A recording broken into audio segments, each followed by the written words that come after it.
Kita bersyukur kepada Allah Subhanahu wa taala menghimpunkan kita di lapangan untuk mendapatkan rahmah dari Allah Subhanahu wa taala.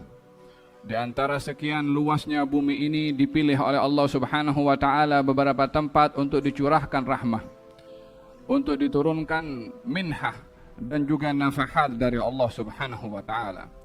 Tidaklah semua tempat turun rahmah dan nafahat, melainkan di tempat-tempat yang disebut nama Allah, melainkan di tempat yang dipuji. Di tempat tersebut Allah Subhanahu wa taala dan diingati akan Allah Subhanahu wa taala dan juga Rasulullah sallallahu alaihi wa ala alihi wa sahbihi wasallam.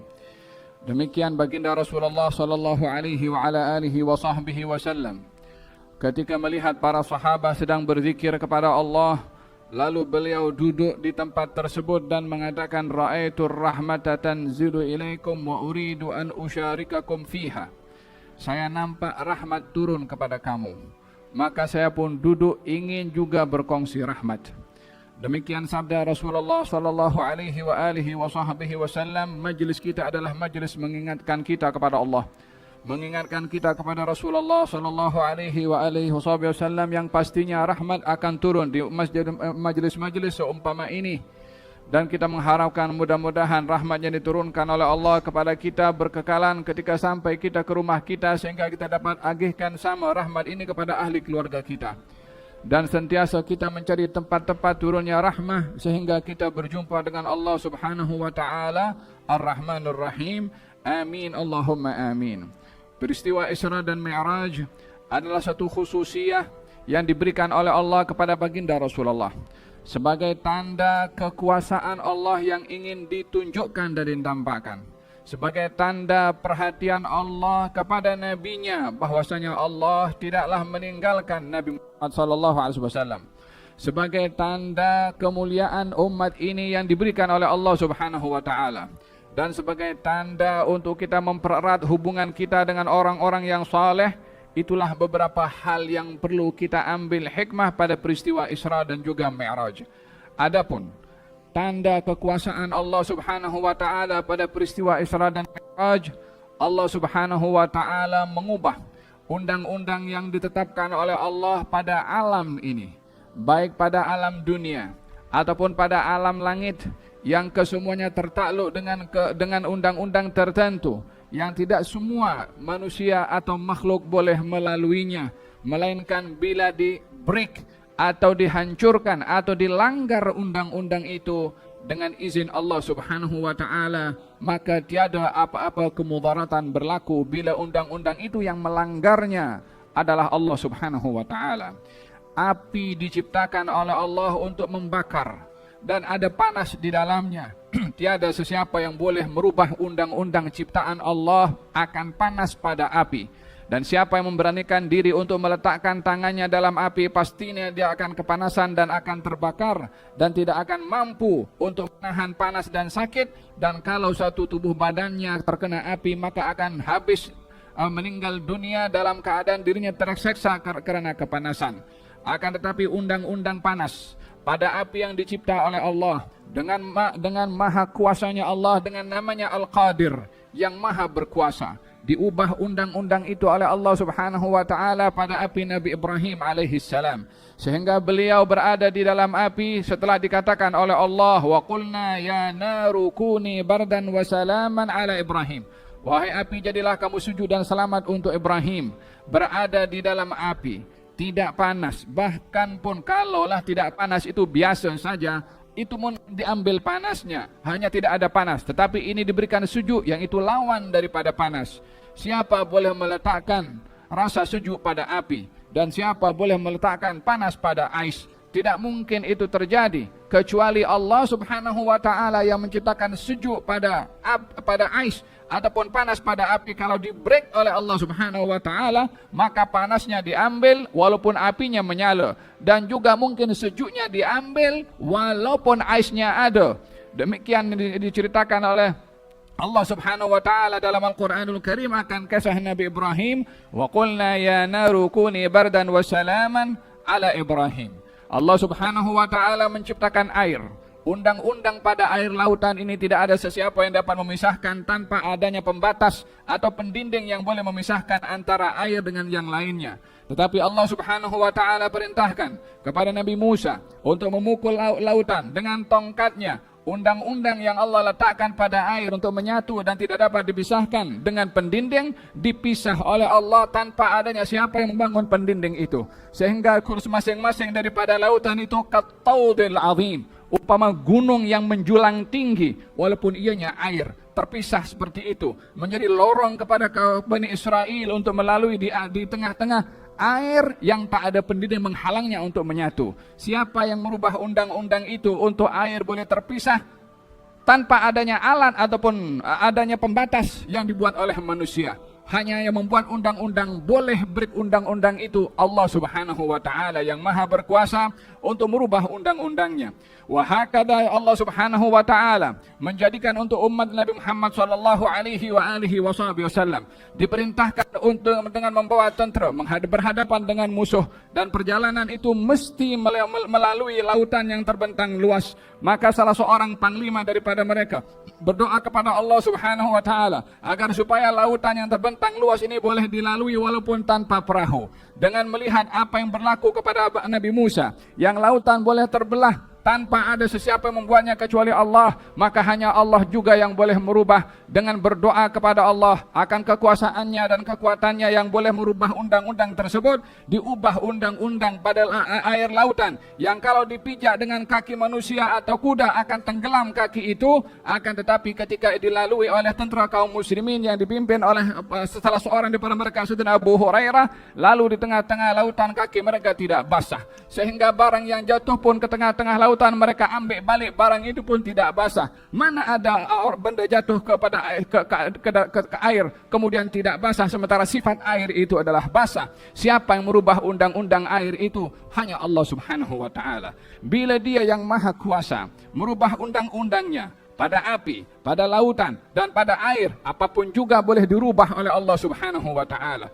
Perjalanan 1 bulan pergi, 1 bulan balik ke Baitul Maqdis, pada ketika itu yang memerlukan transport dengan onta ataupun yang lainnya, maka diubah undang-undang itu seakan-akan dilipat bumi ini tanpa ada yang koyak pun, rumah atau apapun juga. Dalam sekelip mata perjalanan baginda Rasulullah SAW ke Baitul Maqdis, belum lagi pergi naik ke langit. Undang-undang yang ada pada manusia bila menaiki atas ini perlunya ada alat untuk dia boleh bernafas. Adanya kawasan tertentu yang di situ adalah ruang hampa udara, tidak boleh bernafas di atas itu.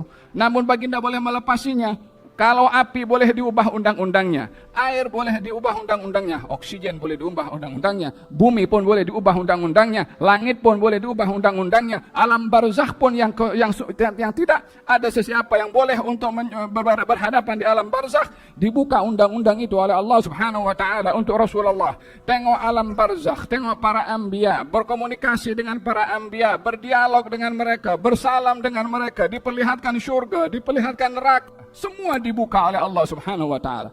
Siapa yang boleh mengatur Allah Subhanahu wa Ta'ala? Kepada siapa itu dibuat oleh Allah Subhanahu wa Ta'ala kalau bukan kepada orang yang istimewa di sisi Allah Subhanahu wa Ta'ala, sehingga alam ini dan kejadiannya dilipat dalam sebahagian malam sahaja.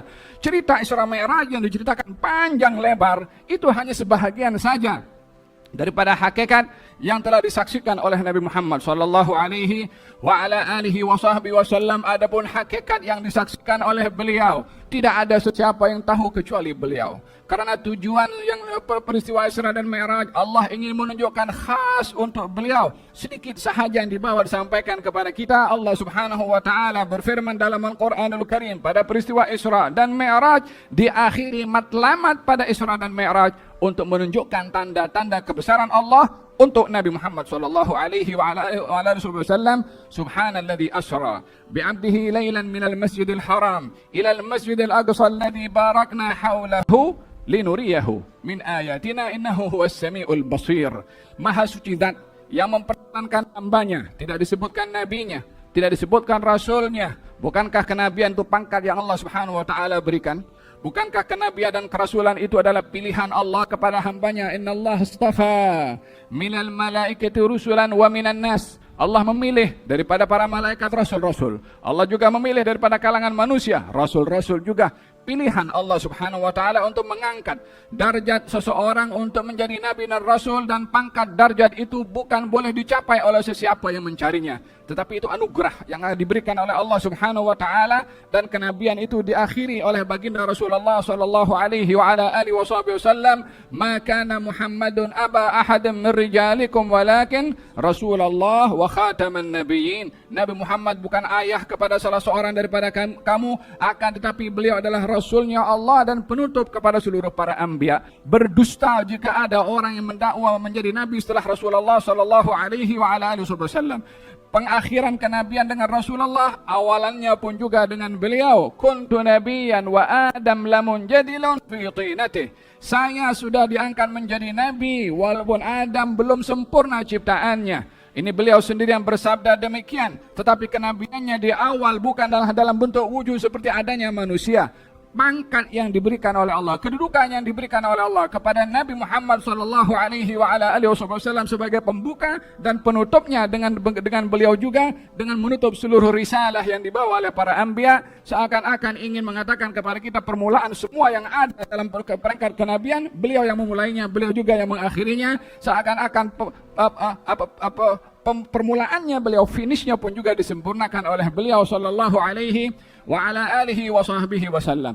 Demikian kedudukan baginda Rasulullah sallallahu alaihi wa ala alihi wasallam di sisi Allah Subhanahu wa taala pada peristiwa Isra dan juga Mi'raj, yang ia adalah penampakan dari Allah kepada baginda Rasulullah sallallahu alaihi wasallam. Yang kedua, pada peristiwa Mi'raj, Allah Subhanahu wa taala berfirman dalam surat An-Najm, "Wan najmi idza hawa, ma dhalla sahibukum wa ma ghawa, wa ma yantiqu 'anil hawa, in huwa illa wahyu yuha." Allamahu syadidul quwa, yani Jibril. Allamahu syadidul quwa dhi mirratin fastawa wa huwa bil ufuqil a'la thumma dana fatadalla fakana qaba qausaini aw adna fa auha ila 'abdihi ma auha ma kadzaba al fuadu ma ra'a. Fa auha ila 'abdihi, memberikan wahyu kepada hambanya, yakni Rasulullah sallallahu alaihi wasallam. Tadi masa Isra Mi'raj, subhanalladzi asra bi 'abdihi, maksud juga memperjalankan hambanya, disebutkan hamba pada Isra, disebutkan hamba pada Mi'raj, ingin memberitahukan kedudukan seorang itu tinggi pada kenabian. Bila para nabi itu yang menampakkan kehambaannya kepada Allah, itulah nabi yang tertinggi di sisi Allah Subhanahu wa taala. Oleh sebab itu ketika di-offer kepada baginda Rasulullah oleh Jibril, katanya ya untuk menjadi nabi dan raja, atau menjadi nabi dan juga hamba biasa. Katanya Jibril hampir menunduk begini, baginda memilih untuk menjadi nabi dan juga menjadi hamba. Maksudnya tidak mahu menjadi raja, ingin tawadhu, karena penghambaan itulah yang menjadi sebab terangkatnya darjat seseorang di sisi Allah Subhanahu wa taala. Jangan sombong. Allah Subhanahu wa taala memiliki sifat gagah perkasa.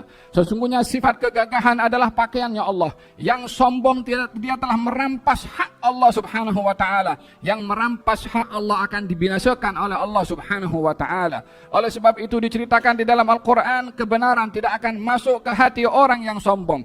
Al-kibru batrul haq wa ghamtun nas. Orang sombong itu adalah orang yang dia merendahkan orang menolak kebenaran dan merendahkan orang lain. Demikian sabda baginda Rasulullah sallallahu alaihi wa alihi wasallam, la yadkhul al-jannata man kana fi qalbihi mithqal habbat khardal min kibrin. Tak akan masuk syurga orang yang dalam hatinya ada sebesar biji sawi daripada sifat sombong. Kata baginda Rasulullah sallallahu alaihi wa ala alihi wasallam.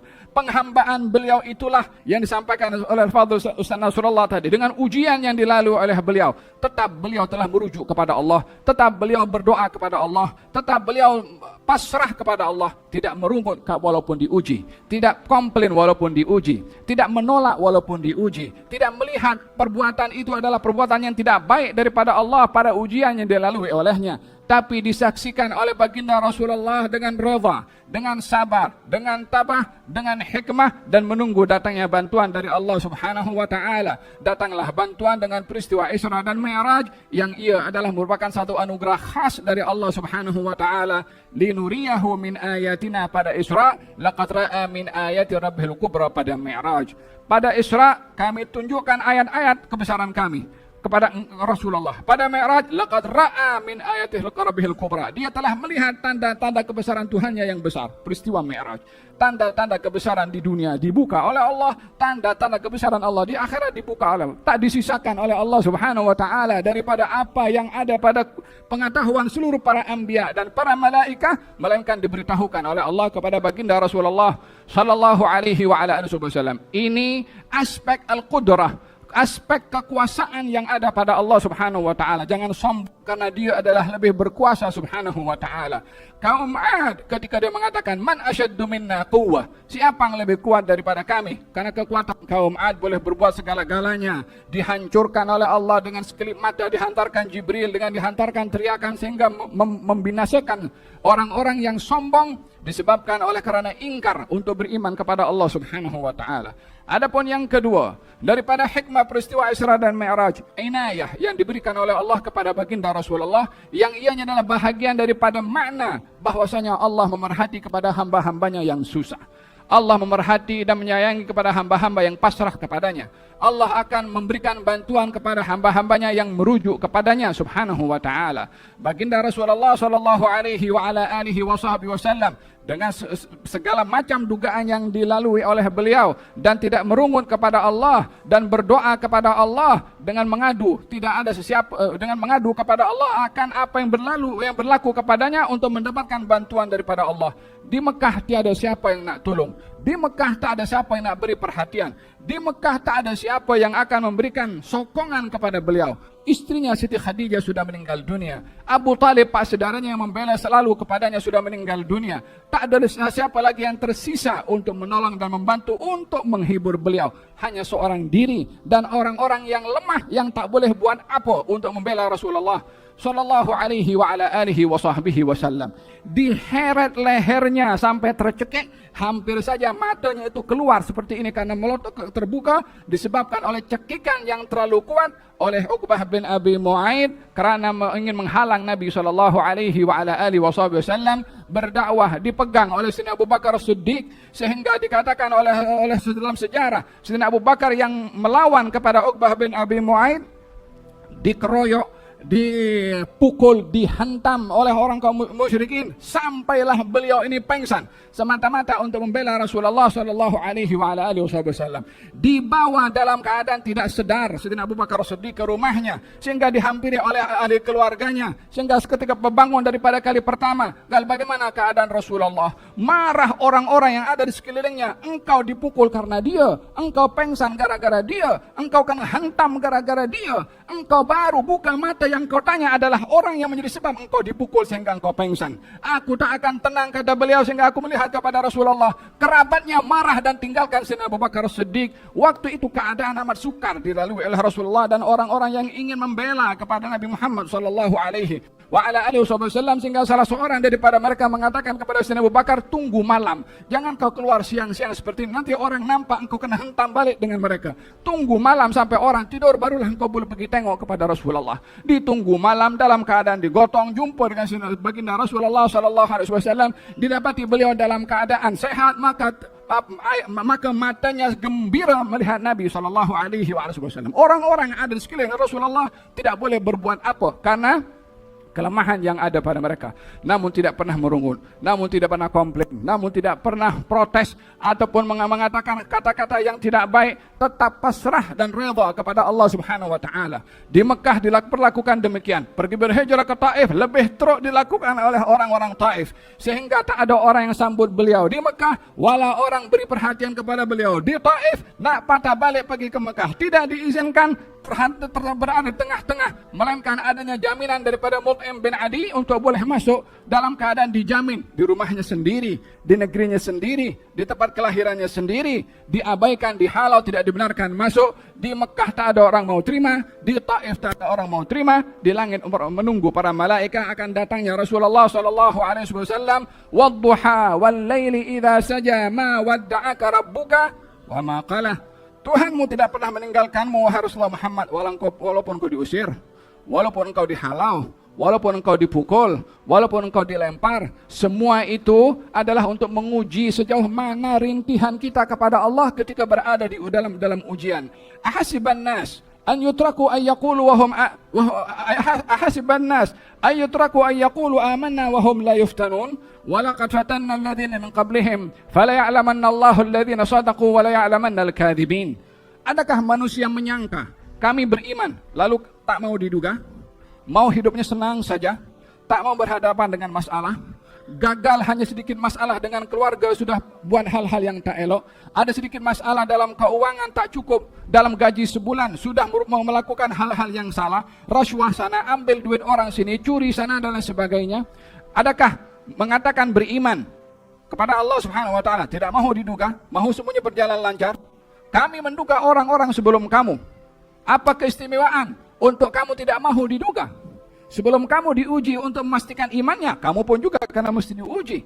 Ini iman mahal harganya, supaya tidak jatuh ke tangan orang yang tidak layak mendapatkan iman karena diuji terlebih dahulu. Jika syarikat tidak mudah menerima pegawai untuk berdaftar, karena mesti tengok dulu ini orang macam mana, baru kau pasti baru diterima. Macam itu juga untuk masuk daerah orang-orang beriman kepada Allah, karena diuji dulu, karena dites terlebih dahulu. Hakada Rasulullah sallallahu alaihi wa ala alihi wasallam, inayahnya dari Allah Subhanahu wa taala dalam keadaan susah seperti itu sampai kepada kemuncaknya, barulah dijemput oleh Allah Subhanahu wa taala. Demikian juga orang yang susah namun ia sabar, orang yang berhadapan dengan masalah namun ia tabah, orang yang berhadapan dengan dugaan namun ia redha, ia akan mendapatkan juga rasa kebersamaan dengan Allah Subhanahu wa taala. Kepada orang-orang yang pasrah kepada Allah Subhanahu wa taala, innallaha ma'as sabirin, Allah akan bersama dengan orang-orang yang bersabar. Dan yang ketiga, daripada hikmah peristiwa Isra dan Mi'raj, selain penampakan kekuasaannya Allah, selain daripada inayahnya Allah kepada baginda Rasulullah sallallahu alaihi wa ala alihi wasallam, yang ketiga adalah al-ittisal bis salihin, hubungan dengan orang-orang yang saleh. Kita melihat hal ini daripada penampakan Allah kepada baginda Rasulullah sallallahu alaihi wasallam dengan dipertemukan oleh para anbiya, dan juga dipertemukan dengan orang-orang yang saleh dalam perjalanannya tersebut, sehingga ada pesanan daripada mereka kepada umat ini. Ada salam daripada orang sudah meninggal dunia kepada orang yang hidup. Bukan hanya salam, tapi pesan. Supaya kita memahami bahwasanya hubungan kita dengan orang-orang yang mulia dan orang-orang yang saleh di sisi Allah tidak terhad di masa hidupnya, tetapi berterusan sehingga kepada masa wafatnya.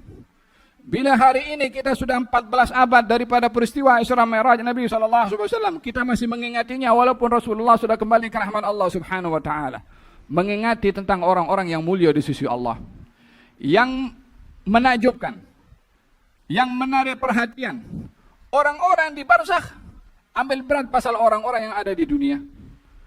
Untuk kita mengingati orang-orang terdahulu, karena mereka mendahulu kita tahu sejarahnya. Tapi untuk orang yang sudah pergi mengingati kepada kita, itu super luar biasa. Supaya kita punya hubungan dengan mereka yang sudah kembali ke rahmat Allah Subhanahu wa taala, dan juga kepada yang masih hidup. Di dalam hadis Nabi Muhammad sallallahu alaihi wa ala alihi wasallam, ketika berjumpa dengan Nabi Ibrahim alaihi salam, kata Nabi Ibrahim mengatakan kepada baginda Rasulullah, "Ya Muhammad, aqri minni ummataka salam." Wahai Muhammad, sampaikan daripada aku kepada umatmu salam. Alaikum ya Sayyidina Ibrahim wa nabiyallah wa ala nabiyina afdhalus salati wassalam wa rahmatullahi wa barakatuh. Aqri minni ummataka salam. Sampaikan daripada aku kepada umatmu salam. Wa akhbirhum.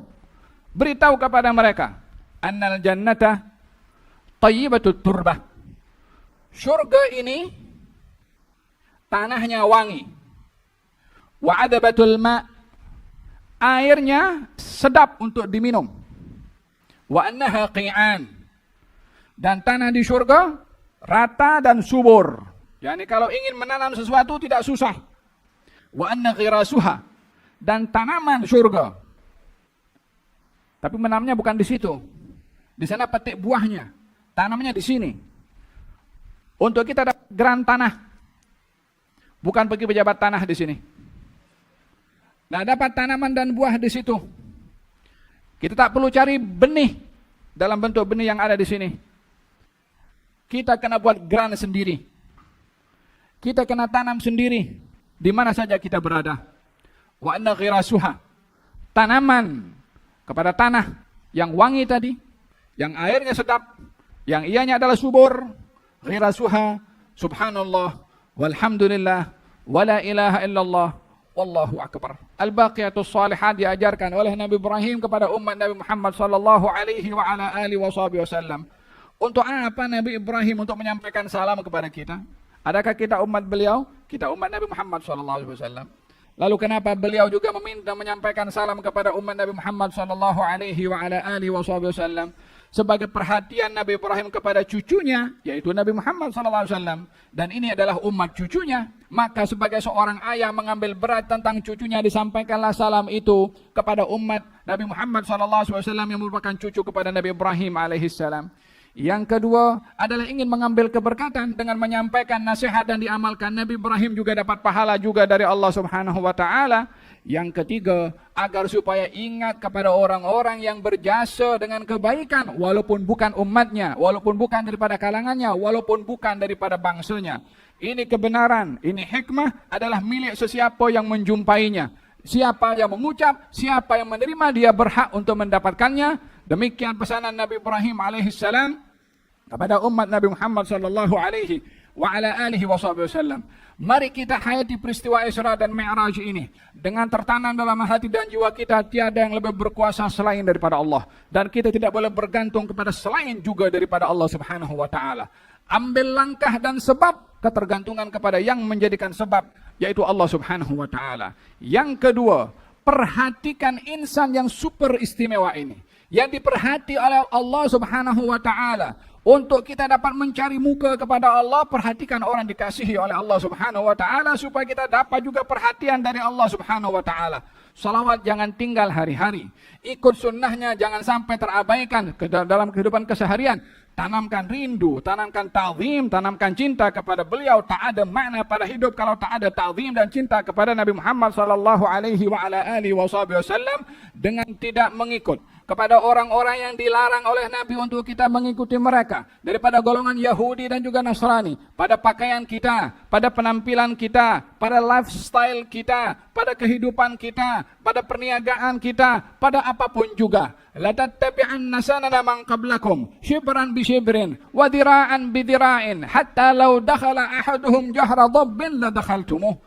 Kamu akan mengikut orang-orang sebelum kamu, sejengkal demi sejengkal, sehasta demi sehasta. Kalau mereka masuk dalam lubang biawak, kamu pun akan ikut masuk dalam lubang biawak.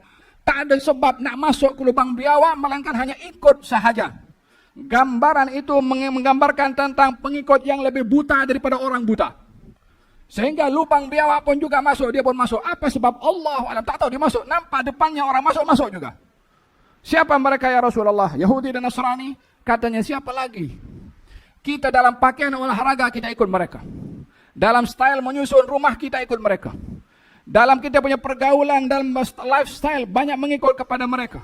Apa yang kita tidak ikut dengan mereka? Dalam gaya kita punya perkahwinan ikut siapa? Dalam kita punya merayakan birthday ikut siapa?